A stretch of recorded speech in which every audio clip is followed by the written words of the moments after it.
তৌহিদি জনতা নাম দিয়া লাশ পুরাইছে। আমরা জাহিলা জামানাও দেখি নাই যে আমার নবীজি যদি লাশ পুরানো হতো তাহলে আবু জাহেলরে পুরাইতো, যদি লাশ পুরানো হতো আবু লাহাবরে পুরাইতো। অসংখ্য কাফের বেঈমান আমার নবীর জামানায় মারা গেছে, আমার নবী তো বলে নাই ওদেরকে লাশটা পুড়িয়ে দাও, আমার রাসূল ঘোষণা দেন নাই, কোন সাহাবী তাদেরকে পুরানো হয় নাই।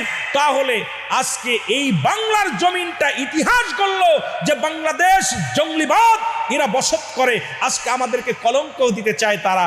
আজকে এই তৌহিদি জনতা নাম দিয়া আজকে সন্তারা জঙ্গলিবাদ উগ্রপন্থী দাড়ি টুপি লাগাইয়া এরা যারা শুরু করছে, এটি ইসলামী অতি শীঘ্র আমি দাবি করব যারা লাশটাকে পুড়িয়েছে এর বিচার বাংলার জমিনে আমাদের সামনে করা লাগবে, যারা বলেন ঠিক কিনা।